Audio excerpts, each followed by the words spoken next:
In a world where adversity often defines one's journey, there emerges a beacon of resilience and hope. Meet Dr. Keith Dempsey, a man whose story is a testament to the power of determination and community support. From his humble beginnings in Buffalo, New York, to finding solace and belonging in Northeast Portland, Dr. Dempsey's path was not without its challenges. Yet, fueled by the belief instilled in him by mentors like Leon McKenzie, he defied expectations and charted a course toward higher education. Who is Dr. Dempsey? Man, Dr. Dempsey is that kid from Buffalo, New York. Dr. Dempsey is the freckle-faced kid with the red afro that ran around Northeast Portland. Well, I was born in Buffalo, New York, and have two sisters and my mother. My father got into some things that maybe he shouldn't have got into, and because of that, we have to move way out here to Portland, Oregon. And I tell you, when we moved out here, it was like, man, what spaceship dropped us off, and where is this? It was so quiet. Man, we couldn't find black folks. But the one place that we found black folks was Northeast Portland. And even though it was just a small amount, it felt good. I remember my sister and I, we were walking down the middle of the street, and when we were going to school, we went to Woodlawn Elementary School, and all of the neighbors were like, man, who are these kids walking down the middle of the street? But that's what we used to do in Buffalo, but they were able to tell that we were from somewhere different. So I went to Woodlawn Elementary School, Harriet Tubman Middle School, and then Benson High School. So I'm a PPS kid and a Portland kid, and that's how I came up. My junior year, I remember going to my guidance counselor, and I said, man, I got some pretty decent grades. I'm thinking about college. And my guidance counselor looked me dead in my eye, and he said, you know what, Keith, you're not really college material. And I said, okay, that's fine. And when people hear that, they hear that as very disturbing. But the most disturbing thing about that is that I didn't realize that was disturbing. Went back to class, thought, okay, well, maybe, I'll get, a job in the trades, what have you. Leon McKenzie, my track coach, pulled me out of class and made me fill out an application to Oregon State University.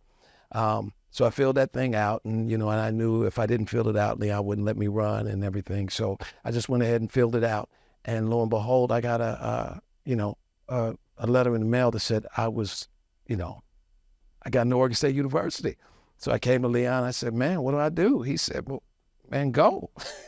So I went to Oregon State University, and the cool thing about that is I didn't understand Leon. He had a history with Oregon State University. Leon didn't do well in high school, yet when he went to Oregon State University, he got on the dean's list his very first year. Not only that, Leon stayed and got his master's in mental health counseling, as I did. And I didn't realize this, probably not till like 5 years ago. Leon was the first black man, probably the first black person to receive a master's at Oregon State University, right, in the counseling program. And I think I was maybe third or fourth. But it's because Leon spoke into my life and my journey, that I knew that I can go to Oregon State University and achieve something special.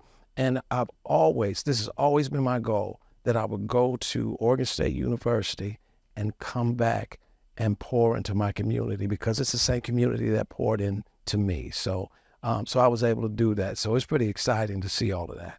Well, the experience of being at Oregon State is much like being here in Oregon, but it was a little different. Even though Oregon is very, very white, man, there's a safety. There was safety in Northeast Portland. You knew where to go to eat. You knew where to go to get your hair cut. You knew that you were safe. And so for the first time, we saw Oregon as it really was. So going to Oregon State University for the first time, we really saw, wow, this is a really white state. In addition to that, some of these folks don't believe that we ought to be here. Some of these folks don't believe that that we can achieve, like Leon and the folks in our community have said that we can achieve. So there were programs at Oregon State University, one called the EOP program. Once again, they were home, and Leon made that connection. He said, man, if you go to Oregon State University, these are the people that you need to connect with. So we connected with the right folks, understood that they were community, just like community back home. And it was difficult. The lessons were hard, but they stuck with us through our entire lives. So so it was a good experience. But all the lessons we learned aren't easy ones. I always wanted to give back. And when I went on to Oregon State University, I was coming from Benson High School. Benson High School is a polytechnic high school. So, I figured, okay, I'm machine technology. That's my major here. So, I'm going to be an engineer. And I got there and I was like, you know what? This engineering thing is really not my thing. And I always wondered, I said, man, what is my niche? If I can just find my niche, whatever my niche is. And I said, if I had, so I couldn't find my niche. And all the while I was trying to find my niche, I was doing volunteer work at the Boys and Girls Club. I was doing volunteer work as a camp counselor. And then I realized that was my niche, working with people, working with young folks, working with families. And that's when I made that shift to psychology. And when I made that switch to psychology, then I worked at the Children's Farm Home after I graduated. So for a year, I worked at the Children's Farm Home right outside of Corvallis. And I realized that the real work to be done was by the therapists. The therapists were doing the real work. They had that opportunity to sit down and talk with people and understand their minds and their hearts, and they were able to make that change. And when I saw that, I said, man, I've got to get more. I've got to understand more about this. So I went on back to Oregon State, and I got my master's. And it was not only Oregon State. Leon really wanted me to go to Oregon State because, of course, he was the first black man to, get his master's there. But I applied at some other institutions outside of the state. But at that particular time, I couldn't even afford a plane ticket to go to some of those places that I got accepted to. Yet I got some money to be at Oregon State University. So I went and got my master's at Oregon State University, and that just started all of my work here in Portland, just like I wanted to, just like I envisioned. Man, came right on back to Portland to pour into my community, started working for Self-Enhancement Incorporated, and then I went to the Casey Family Programs, and then I went to the African American Health Coalition. And then from there, at the African American Health Coalition, I said, you know what? I see that these folks are getting grants. And the folks who are getting grants, well, they have a PH and a D behind their name. So since I'm in leadership here at this nonprofit, I'll get my PhD and then maybe teach a little bit, but be able to get some grants and be able to give back to the community. So went on to Oregon State University, back to Oregon State University, got my PhD in counselor education and supervision. And it was my professors. They said, we know that, you really, love your community, but man, you are good at this thing. You are an awesome professor. You would make an awesome professor.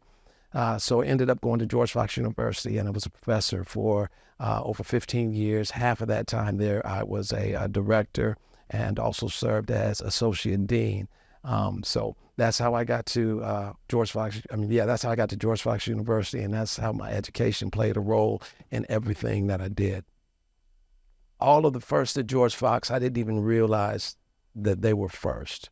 I didn't realize that I was the first black person to ever teach in the Graduate School of Counseling. I didn't realize that I was the first director of the program. I didn't realize that I was the first associate dean. I didn't realize that I was the first black person to ever receive tenure at that institution. However, at that time, I had a whole bunch of steam behind me. Man, all of my community, man, everything that I'd learned, and, a belief that, I could do it and that I deserve to be in that space regardless if there were folks who looked like me or not. Well, when we talk about mental health in the Black community, we don't talk about it. We just don't talk about it. And, and when we have these stigmas, and, you've heard them, what goes on in this house stays in this house. And I'm okay with that if what's going on in the house is taken care of in the house. We have these stigmas, we don't, talk to counselors, we talk to our pastors, we have these stigmas, counseling is for white people and not for us. Now, there are some folks that say if we could just get past these stigmas, however, we need to pull it back a little bit and understand that those stigmas have come from someplace. We have a long history in the medical field. We have a long history in the mental health field of hurting people of color, making it a very unsafe place. Therefore, it's incumbent upon us as professionals to make sure that, we can create a safe place for folks. So why mental health here in the Black community? We don't talk about it. And that's my focus. And we've got to start talking about it and understanding, that we need a little help. I always say this, Black folks say, we just need to keep on keeping on. And I believe that. That's beautiful. But I always say we need to keep on keeping on with a little bit of therapeutic help. So we've got to make sure that our therapists, mental health folks out there, that they're being culturally sensitive and culturally responsive. And I say that because we're here in Oregon. And like I know, it's hard to find a Black therapist. So sometimes, the therapist that you find will not be a person of color, even though research says that, if you go to a counselor, you're most likely you want to see somebody who looks like you. Yet still, that may not be the case. So it's incumbent upon us as professionals to make sure that we are culturally sensitive and culturally responsive. So I'm really excited that our folks are leaning into therapy a little more. And I think that a lot of that had to do with COVID-19.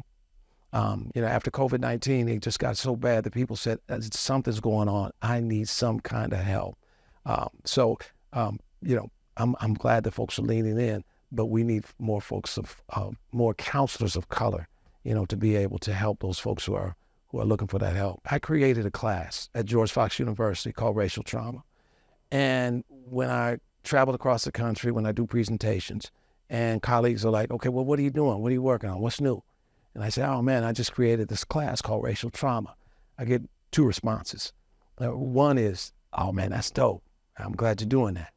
And the other is, interesting. So the first one is I know that as a person of color, it's traumatic just to live in this world. And the second one is I don't get it. So when you talk about, that why racial trauma, there's no way that I can be a Black man, have lived in this community, have lived in white Oregon, have earned a PhD and not understand that the higher we climb, the more trauma we experience just because we are people of color and it's not being talked about. And that's what happens when trauma is not talked about, we don't get better. But there is a such thing as racial trauma. And I just want to bring it to the light for folks and make sure that we talk about that. Well, first of all, mental health, there's a stigma about mental health, number one. And now that folks are leading in a little more, maybe this is an opportunity to say, this is a profession, this is something that we can do. This is something that we can do to give back to our community, and was in such desperate need of that. My mission is simply to get the word out, to talk about it. When you just say mental health, that automatically to some has a negative connotation. And I say mental health is a human experience. That's all it is. It's a human experience, and just like we have. Everybody has a different fingerprint. We all experience things very different. And because we have a human experience and people are being treated in a certain way because they are maybe depressed or anxious or whatever the case may be, wow, that's not fair. And we're not allowing folks to really lean in, and we're not accepting it. And it's just a human experience. That's what mental health is. It's a human experience. And just get to, and if I can get the word out so that folks can understand that more, then we can talk about it. See, if folks don't understand that, we can't talk about it, then everybody's in pain and they're suffering by themselves. However, if we're talking about it, then you can understand and you can glean from the wisdom in the room and understand that we're all going through this together.